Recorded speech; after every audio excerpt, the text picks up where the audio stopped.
أعوذ بالله من الشيطان الرجيم بسم الله الرحمن الرحيم الحمد لله رب العالمين وصلى الله على محمد وآل محمد اللهم صل على محمد وآل محمد Assalamu alaikum wa rahmatullahi wa barakatuh. Bienvenue dans ce premier webinaire qui marque le début d'une série consacrée à la réflexion autour de la sourate Al-Fajr. La sourate Al-Fajr est une sourate très particulière. Pourquoi ? Parce qu'elle est connue comme étant la sourate de l'imam Al-Hussein alayhi salam. Et nous qui aimons notre imam, nous qui pleurons sur notre imam, en faisant un travail de réflexion autour de cette sourate, nous verrons les différents enseignements que cette sourate nous apportera. Et elle nous aidera à mettre en pratique cet amour, en incarnant l'une des qualités de notre imam. Mais avant de commencer cette réflexion, laissez-moi vous montrer comment cette série est articulée. Quelles sont les grandes étapes ? Donc cette série est construite en 3 grandes étapes. Ce premier webinaire est consacré au quoi ? C'est-à-dire, quelle doit être ma relation avec le Saint-Coran ? Qu'est-ce que l'islam attend de nous réellement par rapport à cette relation ? Ensuite, le deuxième webinaire sera consacré au comment. C'est-à-dire, une fois qu'on a compris quelle devrait être cette relation par rapport au Saint-Coran, nous verrons comment créer cette relation. Et c'est à ce moment-là qu'on parlera du tadabbur. Qu'est-ce que ça veut dire le tadabbur ? Qu'est-ce que ça signifie réellement ? Quelles sont les confusions que l'on peut avoir à son sujet ? Et bien sûr, comment pratiquer, comment appliquer cela sur une sourate de manière accessible et simple. Et bien sûr, le reste des webinaires sera consacré à la mise en pratique. Nous appliquerons le tadabbur directement sur la sourate Al-Fajr, verset par verset, afin de voir comment on peut créer une relation différente avec le Saint-Coran grâce au tadabbur, comment on peut transformer notre relation. Donc, avec cette vision en tête, entrons maintenant dans le cœur de ce premier webinaire. Donc, comme on l'a dit, ce premier webinaire est consacré au quoi ? C'est-à-dire, quelle devrait être ma relation avec le Saint-Coran ? Mais je vous propose de faire d'abord un travail d'introspection. Plutôt que vous donner la réponse maintenant, posons plutôt cette question. Quelle est actuellement notre relation avec le Saint-Coran ?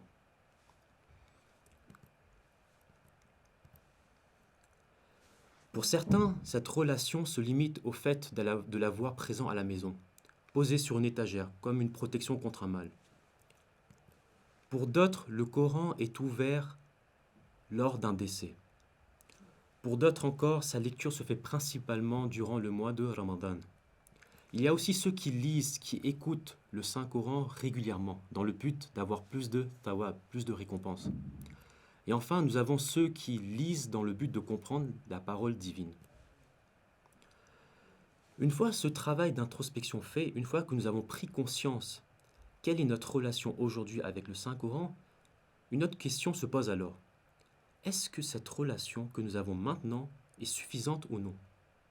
Ou en d'autres termes, est-ce que cette relation reflète-t-il le caractère miraculeux, le caractère exceptionnel du Saint-Coran ? Donc pour répondre à cette question, nous allons voir ce que l'islam nous dit à ce sujet. Nous allons voir 4 hadiths. Commençons par le premier. Le premier hadith vient de notre saint prophète Muhammad sallallahu alayhi wa sallam. Et à chaque fois que je lis cette parole, elle m'interpelle directement. Elle me pousse à me demander, est-ce que c'est vraiment cette relation que j'ai avec le Saint-Coran ? Voyons ce que le prophète nous dit à ce sujet.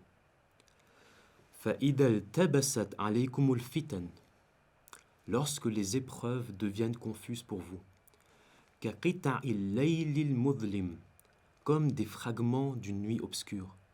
فَعَلَيْكُمْ بِالْقُرْآنِ Alors tournez-vous vers le Coran. Lorsque les épreuves deviennent confuses pour vous, comme des fragments d'une nuit obscure. Qu'est-ce que cela veut dire ? Ce sont des moments où tout devient sombre, tout devient confus. Des moments où plus rien n'a de sens, où on ne sait plus quoi faire, quelle décision prendre, on ne sait plus vers qui se tourner. C'est comme se retrouver au cœur d'une nuit obscure, sans aucune lumière. Imaginez-vous une telle situation, quand tout est noir, on ne sait plus vers qui se tourner, on ne sait plus vers où aller. On ne sait même pas par où commencer. Et le prophète nous dit, si tu es dans telle situation, alors alaykoum bil Qur'an. tournez-vous vers le Coran. Alors, posons-nous honnêtement cette question. Est-ce que nous avons une telle relation avec le Saint-Coran? Est-ce que dans ce genre de moment, dans ce genre d'épreuve, on se tourne de cette manière vers le Coran? Il se peut qu'une personne me dise, qu'est-ce que ça veut dire alaykum bil Qur'an? Qu'est-ce que ça veut dire tournez-vous vers le Coran? Est-ce que ça veut dire que j'ouvre le Coran, que je commence à lire par exemple la sourate Al-Fajr et que je m'attende à ce qu'une lumière descende et me guide? Il y a une variable qu'on n'a pas pris en compte dans cette équation et je ne vais pas vous répondre maintenant. Ce que j'aimerais, c'est de réfléchir à la nature même de cette relation que notre prophète souhaite et nous demande d'entretenir avec le Saint-Coran. Il nous demande que le Coran, que le Saint-Coran soit pour nous un guide, une lumière dans l'obscurité, une référence vers laquelle on se tourne dans toutes circonstances, pas juste un simple texte qu'on lit occasionnellement. Voyons maintenant le prochain hadith, qui est une parole de l'imam Ar-Rida alayhi salam, qui a été rapportée par Ar-Rayyan ibn Salt.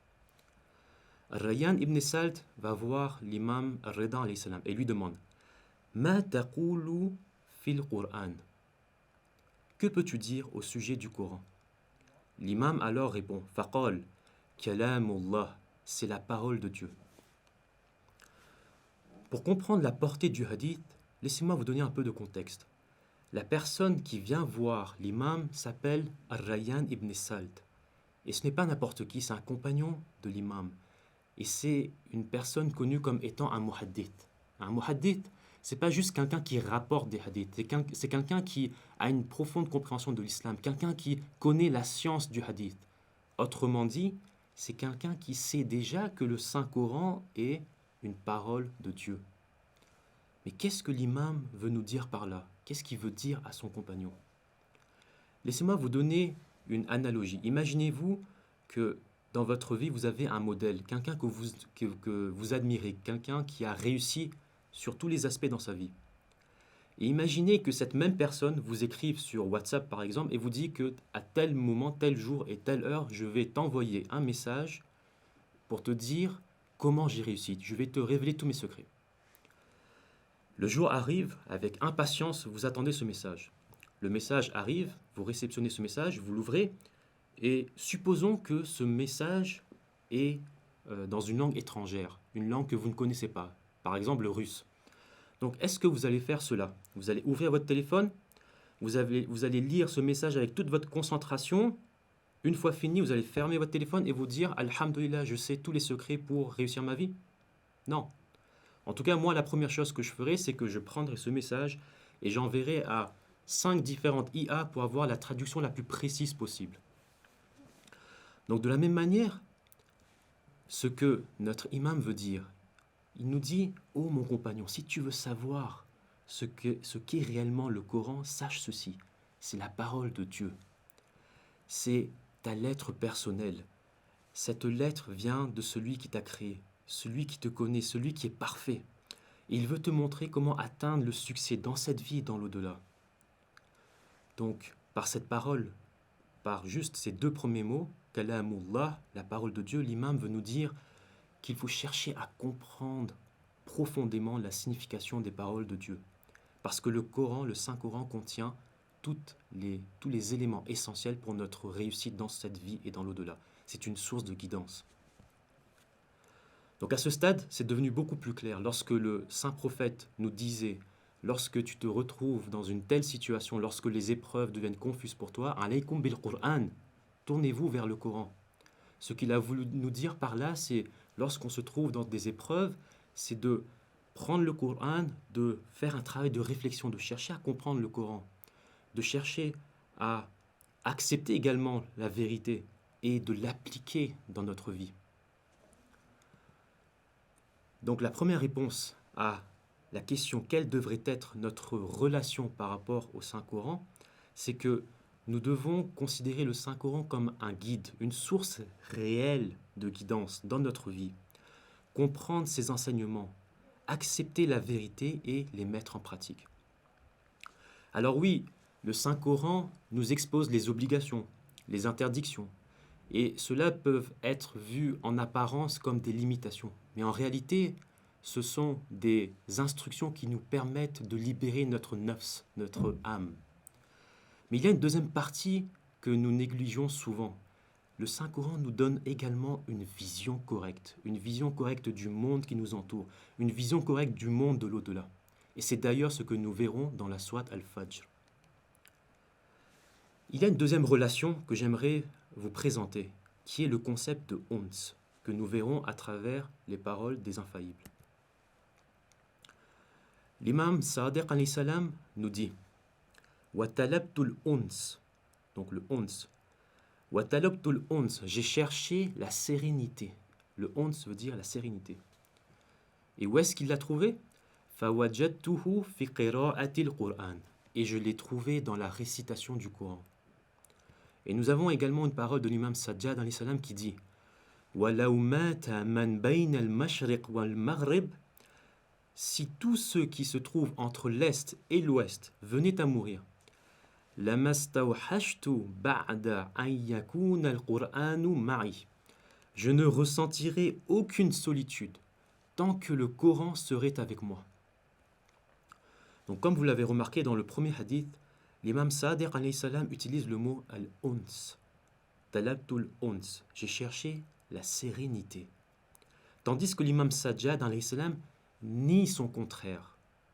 Il dit Lamastawhashtu. Je ne ressentirai aucune solitude, aucun trouble, aucune angoisse. Donc le ons est l'opposé de wahsha. Le ons est l'opposé de solitude, de malaise, d'inquiétude. Le ons signifie le confort, la tranquillité, la sérénité, l'absence de peur, d'angoisse, de malaise. Et ce n'est pas n'importe quel confort, c'est un confort, une sérénité, une paix absolue. Imaginez-vous des choses que vous appréciez dans cette vie. Supposons que dans un hiver très froid, ce que vous appréciez, évidemment, c'est un bon lit, une douche bien chaude. Mais même dans cette petite chose, il y a toujours une part d'inconfort, une petite part d'inconfort. Mais le ons, c'est un confort, une paix sans aucun inconfort. C'est la paix absolue. Et lorsque l'imam Sajjad alayhi salam dit que si tout ce qui est à l'ouest à l'est et à l'ouest venait à mourir, toutes les personnes que j'aime et qui m'aiment venaient à mourir, et que je me retrouve seul avec le Saint-Coran, je ne ressentirai aucun malaise. Je serai dans une profonde paix, profonde sérénité grâce à la lecture du Coran. Tellement je suis proche du Coran. Et c'est cela que les Ahl al-Bayt alayhimus salam nous invitent à développer avec le Saint-Coran. Donc la deuxième réponse à notre question, quelle devrait être notre relation avec le Saint-Coran, est la suivante. Nous devrons rechercher la paix, la sérénité absolue lorsque nous lisons le Saint-Coran. Donc maintenant que nous avons compris la relation que les Ma'soumines alayhimus salam souhaitent que nous ayons avec le Saint-Coran, revenons à notre question initiale. Est-ce que notre relation actuelle reflète-t-elle réellement le caractère exceptionnel, le caractère miraculeux de ce livre? Est-ce que le Coran est pour moi une source réelle de guidance dans ma vie, au point que je cherche à comprendre, à accepter cette vérité, à appliquer dans ma vie? Est-ce que le Coran, le Saint-Coran représente pour moi une source de paix, de tranquillité? Est-ce que j'ai développé une telle relation de proximité avec le Saint-Coran? Et si tous les habitants de la terre venaient à disparaître et que je me retrouve seul avec le Coran, est-ce que la lecture me procurait une telle paix, une telle sérénité? Nous arrivons donc à la fin de cette première session et Inch'Allah que cette session vous a apporté suffisamment d'éléments pour vous donner l'envie et la motivation de vous rapprocher davantage vers le Coran et de vous donner l'envie de développer cette relation de proximité. Et d'ailleurs, lors de la prochaine session, nous aborderons justement ce point. Maintenant que nous avons compris la relation spéciale qu'on devrait construire avec le Saint-Coran, nous verrons comment concrètement développer cette relation, et cela à travers le tadabbur. Donc on verra ce que c'est que le tadabbur, quelles sont les confusions qu'on peut avoir à ce sujet, et bien sûr comment l'appliquer. Donc nous répondrons à toutes ces questions lors du deuxième webinaire, Inch'Allah. Walhamdulillahi Rabbil Alamin. Wassalamun alaikum wa rahmatullahi wa barakatuh.